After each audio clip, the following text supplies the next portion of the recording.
G'day ladies and gentlemen, welcome back to All Reason No Logic, where today we've got a cracking 8 vs 8 cast featuring a high ranked game with most players sitting comfortably above the mid 20 OS. First off, apologies for the recent drop in content. Hashtag dad life has hit me hard.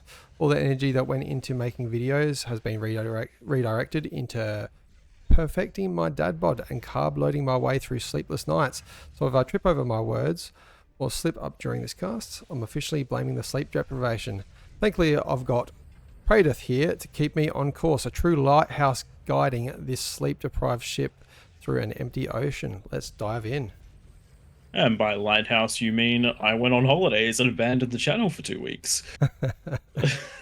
So you're jumping in, and you're joining us on Moonshine. Wow, I'm stuffing this up already. Moonshine Run. Moonshine Run, where we have quite the lineup for both the blue side and the red side. One of the areas that's going to be of most contention is those lower OS players. We do have the light orange and the light pink on the red side, as well as the lilac color on the blue side. Those guys, let's keep an eye on them and see exactly how bullied they get in this one. One of the very interesting things to note is the two reasonably unique chevrons that we're seeing leading each of the teams. On the blue side, that looks to be a tournament winner, and on the red side, that is a moderator. Yeah, I reckon you're right. Content contributor, maybe. There we go. So, another thing, we'll just give a quick plug to Lost Deadman. He streams this game at times, so if you like his gameplay, definitely check him out. He's much higher level than us, but, you know, watch our videos instead, please. And hit that like and subscribe. Yeah, actually do that, because we're currently sponsored by the like button. Head on down and click that one, and that's all you got to do. So, having a look at what's going on in this game, we are seeing a good mix of early units coming out of the red team.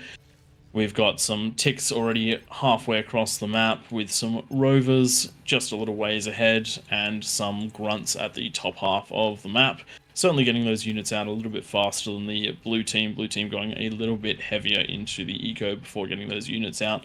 That's perfectly acceptable on a map like this, where there is such a time across, and it does help when the green commander does walk straight into the first couple of rascals, shutting down the momentary aggression lead that red had. Then the pawns coming up, grunts coming out, should be able to clean up those ticks, so we shouldn't see too much escaping into the base early on, but scouting advantage to the red team. Ticks easily shot down by these grunts. The grunts with the lasers pretty much don't miss. And that's what you want for defense. The pawns can still do reasonably well, but the auto-hitting lasers are definitely where it's at for this. And it does look like no overwhelming damage in the early parts of this game. With OS so high in this one, definitely could swing the match just by getting a little bit of early damage in and allow one lane to really dominate the other. But it doesn't look like we're getting that out of this one. Another thing to quickly note is that on the red team, we have one of our AllReasonNoLogic regulars I've just noticed. So, lucky thing for us. That's Atlas failed in the cream color, coming out OS 32. Now, having a look at this, looks like both teams are starting to form their scrimmage lines across the middle of the map. It looks like metal control and map control is the play of the day, since no early damage came on in, so no easy lanes to get aggressive with. Very interesting start out of the blue team's air player, Dog 1. Going into huge amounts of solars at the start of the game, out of a bot lab start, and then going into the aircraft plant late compared to pink over on the other side. That is also going into a stupid amount of solars, but getting that aircraft plant up a little bit earlier. I think after you get about 6 solars up, that's when you want to maybe pop down a advanced solar. Which this player has done in green, lime I should say, but definitely stalling on the metal, because you can see right there we've got 1,350 worth of metal in those solars. So you can see now they're reclaiming one of those solars just to fund the production, the building of the advanced solar. So nicely done there. I don't mind overly constructing solars, provided that you're essentially using them as a metal dump to convert into Yeah, better forms of energy. A little skirmish going on towards the middle of the map between the orange and the green player, just trying to stop each other from getting mostly set up. It does mm. look like they're going to be getting some help from the yellow, but nothing You too. can see the Both players difference. backing out. With no air being on the blue team yet, their shuriken are now harassing and shutting down these incisors that did manage to get through. The one thing that I can see is not being done here is I believe these have been put on just an attack or fight command. You want to hold A and then drag a circle like that, and they will jump between all of the units that are in front of them and not just focus on one standing still. And you want to keep selecting that attack as well so that they keep jumping between and none of them become live again. Stay in that frozen state. Good D-gun just happened out of Lost and Damned, managed to take out an incisor, and now his rocket bots have gotten up there. That's Lost Dead Man. Can't get his name wrong. It's been a while. I wonder English where the, is not my first language. Wonder where the name came from, Lost Dead Man. Pretty easy to get lost when you're dead. I'm thinking it comes from the show Lost, but it could just be me projecting. In fact, it probably is. Good bit of aggression coming out of the red team at the moment. Those thugs definitely able to overpower these aggravators in such small numbers. It does look like there are more coming along the way, so red is going to go with the much more aggressive and tanky units. We'll see whether that pays off for him against those longer ranged skirmishing units. A friend Tank Tom does love the Thug's favourite unit for T1 and often gets quite stuck on building too many of these, but if you are putting enough pressure, like we're seeing right now at a rebel node, on your opposition, committing to them can work because you can get a push through, and Thugs will beat aggravators if you get the same amount of pushed into them, and they are constantly repaired like Rebel Node is doing with his commander. Losing a little bit of ground while numbers are getting up, and I think we'll see these pulled and just... Do they catch up to them if the speed... What's the speed? 45 versus 45. Oh, the aggravators actually outpace the thugs, but... All it takes is one miss micro move, though. It. And we're seeing that right now. And yep, now the thugs are online, and they are pumping damage. And as you can see, just a couple seconds, those thugs took out more aggravators than the aggravators firing at the thugs this whole time. Yeah. Thugs are a very interesting unit because they're quite capable in a situation like this. But as you said, they're a bit of a trap. If you go too heavy into them, there's just too much metal invested, and it slows down your T2 transition. And once T2 kicks in, they really don't have the firepower that they need. You can see the difference here. God Hates Cowards, the Cyan player, has gone into T2 early, reclaiming a air lab and no T1 lab. So we're going to see these slugs cut down any aggression out of the aggravators, and if they keep pushing, they could actually do quite a bit of damage here. Aggravators are doing a good job at pinging away at them, but Rebel Node is doing the right thing and backing them up for some healing. He may have already noticed that there's not more coming, so getting all the damage that you can in as you can, definitely worthwhile. Quick look up to the top of the map. We have some other engagements going on. The orange and the green getting a warden down to try and defend this area, and there's an overwatch on the other side, so both sides really just holding their ground. It's going to come down to some sort of artillery, long-range firepower, or rush to try and break this, and compare that to Lost Deadman, who's pushing in aggressively into the pink side. He certainly has the pawns and the aggravator advantage, and we'll see what he can do with it. One of my favourite units, these aggravators, just continuously building up those numbers. You can build a wall which can take out quite a lot of T1. One thing I like to do with these as well is just hold down that attack command and then drag a line. If things are just outside your range, let's just go to the player view. You can see here, just on this outside of the range, the obviously the, what do you call it, the shadow field of the view disappears. So, yeah, field of view disappears. So I like to just ping on the edge of that attack range and just put down attack commands. Oh, we've got a comm going down. We do. Looks like that one was a little bit out of position and fell to some of the artillery fire. Question is, who's going to get the reclaim on it? Admiral's in position there. Are we going to see a D gun? We are. Seeing that there's way too many units to combat against, try and get some damage Question done. is, can he get out? Because it doesn't look like he can. So it looks like he's just going to try and self-sack to get as much damage as he can. Duck, dive, dodge, and weave. And when you're on this little low HP, 3%, it's going to be rough. Yeah, I think about 3% per shot. Yep, and there it goes. From a rocket bot, and we're going to see maybe a reclaim from Atlas Fire, but I'd be going straight forward to the commander there while there's not much up against. Yeah, when you're in this, though, there is a pounder with a couple of Wolverines, and Blue's pawns are coming across to try and help control this area. So using the Rocketeers just to get the damage that's possible on the green side, definitely worthwhile while you can. This Warden doing damage for green, especially backed up by these LLTs. The rocket bot's definitely getting a little bit too close, trying to secure the middle field here. Doing good to take out a bunch of the mexes, but losing a number of those rocket bots at the same time. Looking up Lost Deadman, he just did bring down this army and has backed up his base by a Warden and a Twin Guard just to make sure that those rocket bots he's against do stay back.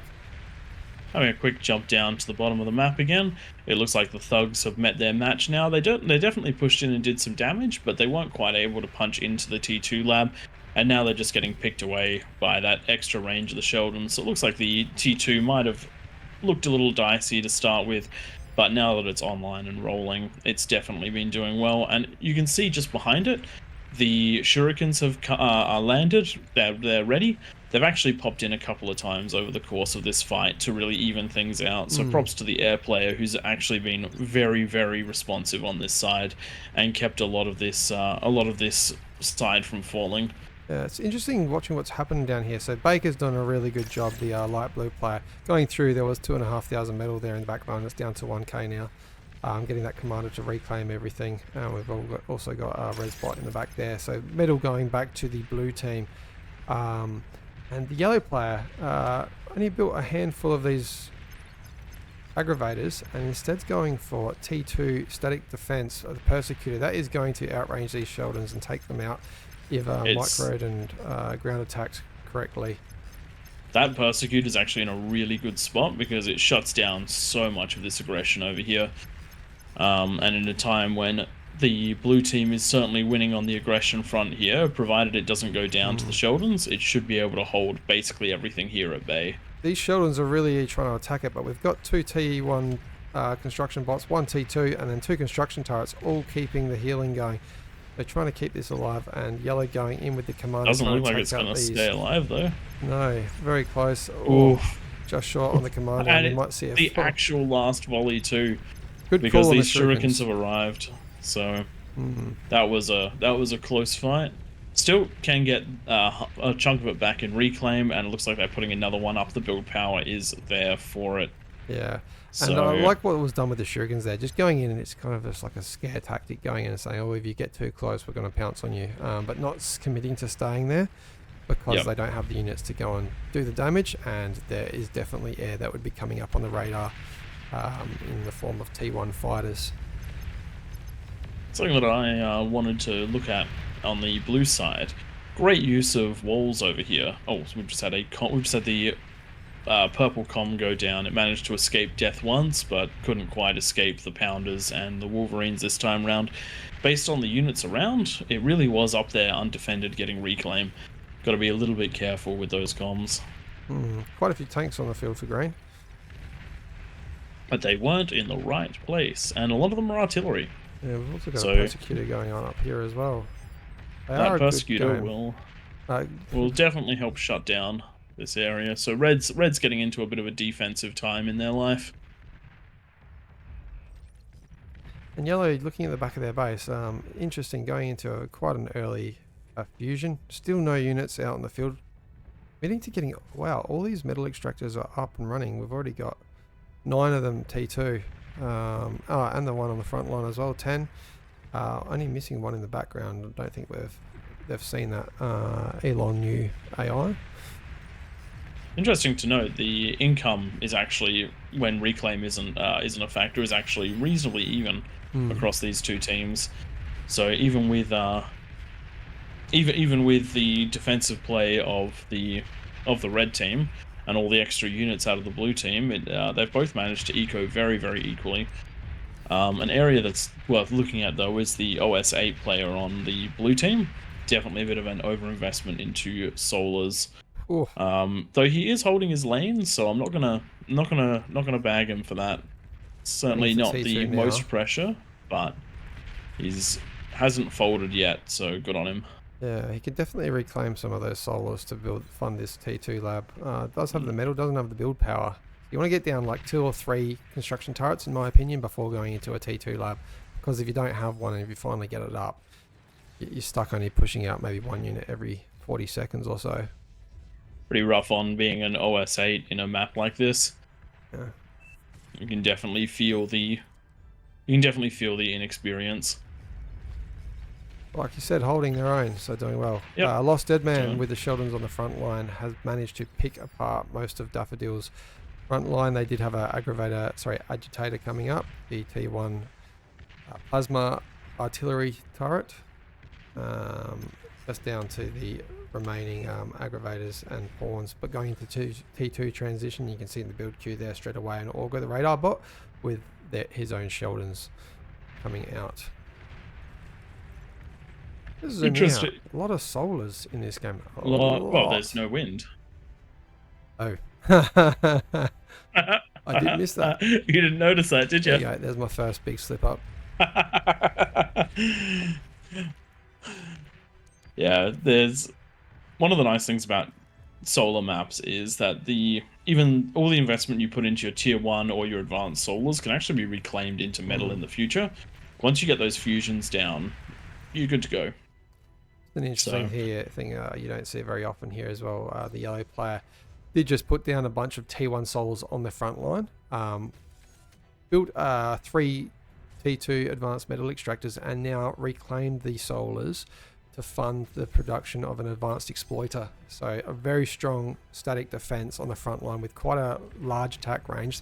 These things have a lot of hit points, over about 8,000. Yeah, 7,800. Ironically, it's the red team that has all of the persecutors, but it's actually the blue team that could use them most. Pushing into the static defenses though, purple does have one, and it is certainly raining down into the orange player, and there is not a lot that he can do with those front line and the Wolverines backing up. Just gonna have to take that damage, try and heal it up best as you can. Really want to push with these units from green. Like, this is probably a time that the green player there could go through this lane with the purple player and do some real damage and take out those advanced exploiters on the front line. Just want to look up on the top lane. We do have a SAR out for the maroon player, Kennard. Also a Banisher, and we're up against T1. So we've got that lower OS player in that top lane, not microing the units there. They're just getting picked out one at a time, and this could be a push through we see here. Maybe the first breaking of a line. But we do have some green coming in to help. And those Sheldons are going to start laying down the pain from a distance, though they will take a while to kill something like a Tsar, and the Tiger tanks can definitely start to run them down, but those Fiends getting well in the way and dishing out some serious damage. Good thing with the Fiends as well, that flamethrower does turn off the radar, and the Deceiver, the radar jammer, instantly. And there's basically no anti-air in that mix, so these shurikens are going to be very, very useful. So good on the air player for seeing the area of weakness and coming in to help pick it off. Good on the other air player for coming in there straight away as well and taking these out quite quickly. Surprising that the green player didn't actually pre-send over some fighters to help deal with it, but so much of this has already been stunned. And a lot of the most effective units there were stunned as well, which is the Tsar and the Banisher, though not quite able to take out the Banisher. Would have been a big win to get that and get the reclaim off of that. Yeah. The Sheldon's doing a lot of damage now. Have we got an anti-air coming up? We've got another Banisher. We do have the Fury coming up in the queue for the Maroon player. Red team now down in the south lane. Heavy into the sumos by the looks. We've got 98 in the queue. I haven't seen a sumo push in a while. 98 sumos in the queue. Yellow just focusing. I think we've got a little bit of communication going here between the red and the yellow player. The red player just going full on into the units, and the yellow player going heavily into eco with that first APHIS coming up now at 19 minutes. Do we have any APHIS in the backline for the blue team? We don't. Just the standard fusions. One of the things that I've said about this game before, when you're in an 8v8, even if you're in a map like this, which is devolved into essentially lanes, you're actually one team, and you're better off to lose a little in a lot of helping your lanes than allowing them to lose a lot themselves. And so doing what yellow and red are doing over here, where they're really assisting each other, and red is pushing out the units, yellow is pushing out the eco.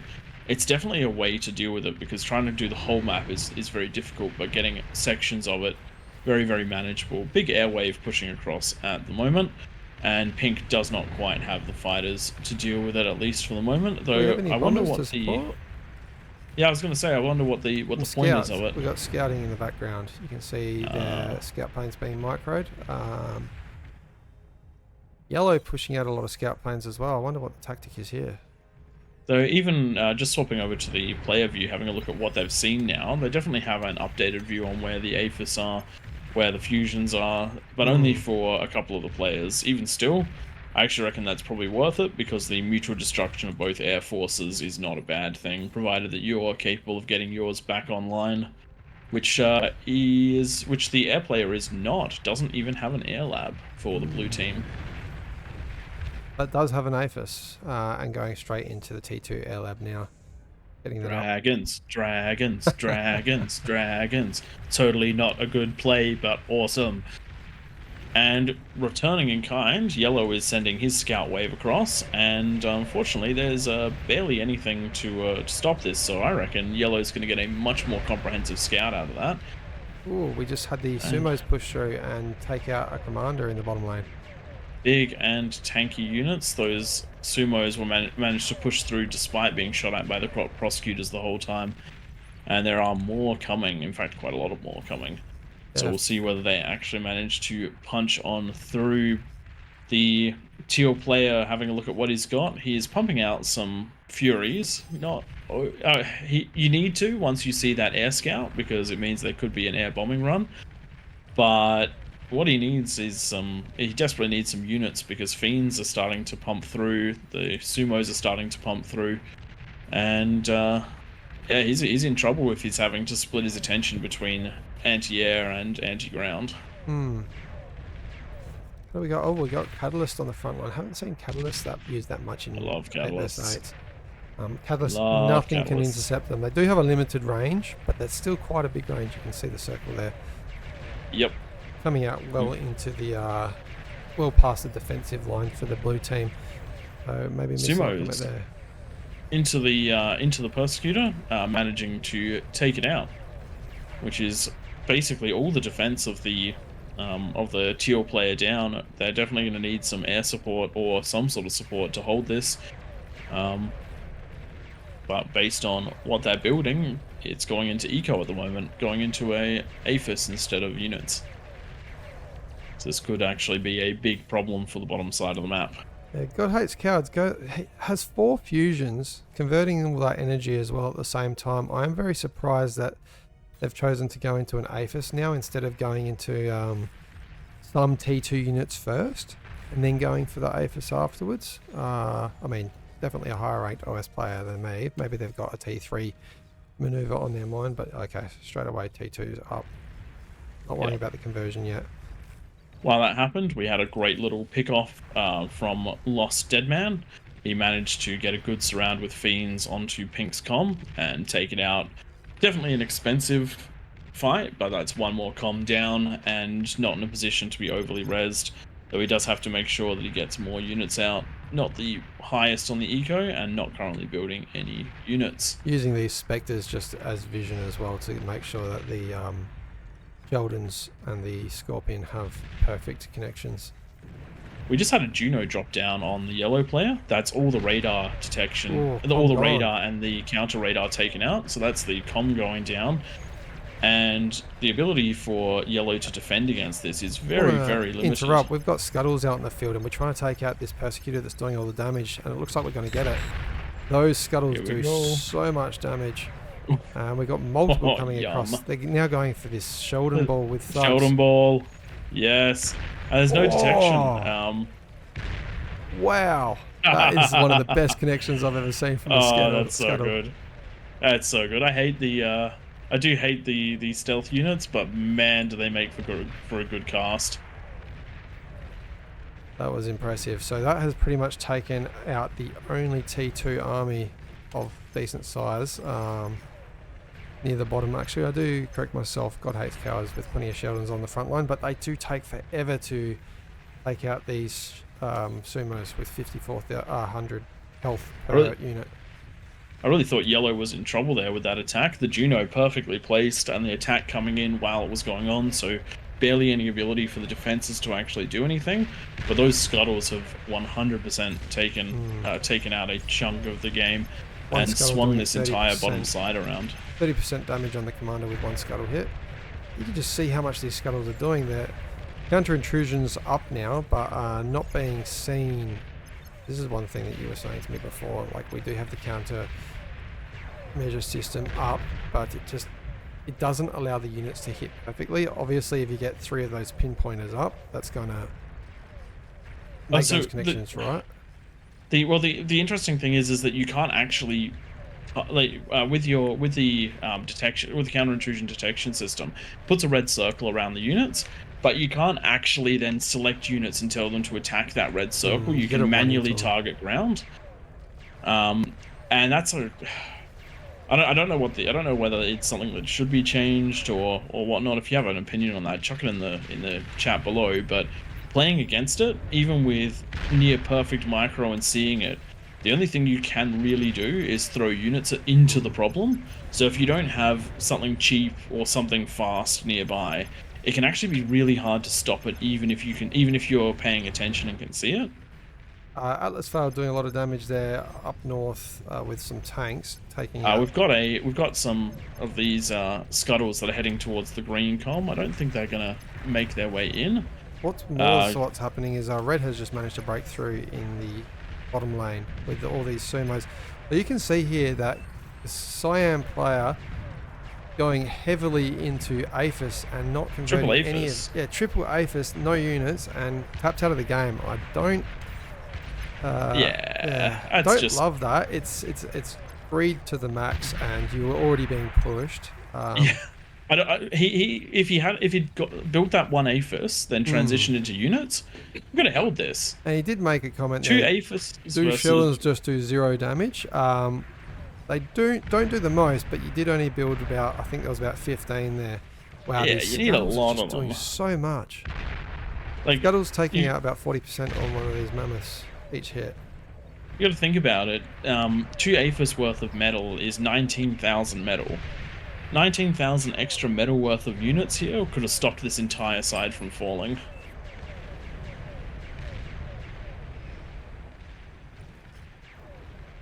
And now it's up to the rest of the team to try and hold this with a player down and an extra attack vector, which is not ideal. Red coming right online with these fast units. The Fiends pumping out right now, doing their best to push on in it, though good air defense out of the light green player. We have a bunch of strategic bombers up for the line player, coming up very fast, funded off of 3s. Heading on in to the air player. There goes the build power, so we're going to see no more planes come up anytime soon, and we're going to see a mass chain reaction out of these Fiends. Commander's actually building himself in. Wow. Come on. Come on, I want to see it go. Oh. Not quite. We're doing a good job defending against those scuttles. Last ditch air run to see whether they can even things out, but don't think it's going to be quite enough because there is a scuttle that is right in place that nearly blows up those APHIS, and the Fiends finish it off. So even though these jumping across the other side, I might have to rewind on that one, but the plane's doing some damage to the other air player. going to take them out, but I think it's going to be a little bit too late. Yeah, with most of the eco taken out on the blue side, it's now 60 to 70% in favor of the red team. Another eco center looks like it just went down. Yep, that's a calm down, not an eco center. Calm down in the front. And we've got units rolling straight on into the green player's comm, about to pass close enough to make him visible. Though, don't actually target him, so he could be good. But yeah, this is a rough position for the... Oh, scuttle. Yes. So close. Another scuttle. Do it. Yes. Come on. Oh. Wow. A game. Now for the pawns scuttles. are actually intercepting the scuttles, which is good. But Nicely do taken love out to there see with those. that last scuttle. So enemy's taken out only one, I reckon, from those planes, and that's the vote cold. That's vote Game class. over. Look, great run out of the blue players, but they really did, because of the one side falling, that choice to go more eco instead of actually building the units you need to defend. Battle ended. I understand the need to scale. In fact, the need This to wasn't scale is scale, was it? very real. But there's no point in scaling if your base is falling. To me, scale means like building eco, then building units. You continuously build it, but if you're just building eco, that's not proper scaling, in my opinion. And that's what kind of happened there. I mean, if you punch out a handful of units, sure, that can do a bit of damage, but those sumos are such a slow unit, and for them to push the whole way through and not have an answer for them, I think the decision to go into those aphises is what lost the blue team that game. I mean, obviously Definitely. not all on one player, but just that can make the difference. If you lose your lane, especially when there's that bigger army behind you, that's what's gonna It definitely is a cascading effect, because the players next to him suddenly had to deal with more attack angles. Then units were pulled off from other fronts to come and help, which assisted for a little while, but it made those other fronts weaker. At the end of the day, you just have to make sure that, as I said, you've got to play the game as a team game. Yeah. What I think won this was yellow. Oh, it was scuttles. Yeah, the yellow was able to just go into eco pretty much that whole game. You saw only a handful of units come out from the yellow player up until the late stage of the game. Those scuttles, like, fantastic. Just absolutely destroying the red team, all those front lines. And not only did they just worry about their lane, after winning that lane with the scuttles and taking out all the static defense, they moved north and took out the next player's static defense to allow the orange player to then push forward, then the cream player to push forward. So really nicely done out of yellow there, and just as well done out of the red player by essentially holding the front line with units by themselves for that whole game to allow the eco player to greed those APHIS. And I know I was saying about the cyan player going too much into the APHIS, and the yellow player's done the same, but the yellow player did it with sufficient force on the front line, in the form of the red player, and also that static defense, those catalysts, the build power is probably what did it for yellow. The yellow player was put in a pretty tough spot where the Juno took out the radar and the anti-radar, and the light blue was right on his front defending. During that time, he didn't keep building APHIS. He built units, and he chose to build the Scuttle and got some incredible Scuttle hits. Now, whether I would have picked the Scuttle, probably not. But the fact is that he swapped out into something. And that was the big difference. The yellow player, when they were in a position to lose their lane, they didn't continue to eco. They swapped everything into defending. And that's what you got to do if you're trying to eco hard. You've got to also, when you need to swap out of it, because the more APHIS you can get, the more likely you'll win at the end of the day. But you actually have to be alive to do something with it. So great job out of everyone. Particularly great job for the light green air in the early and mid game. Absolutely saving several lanes with very smart, very active play.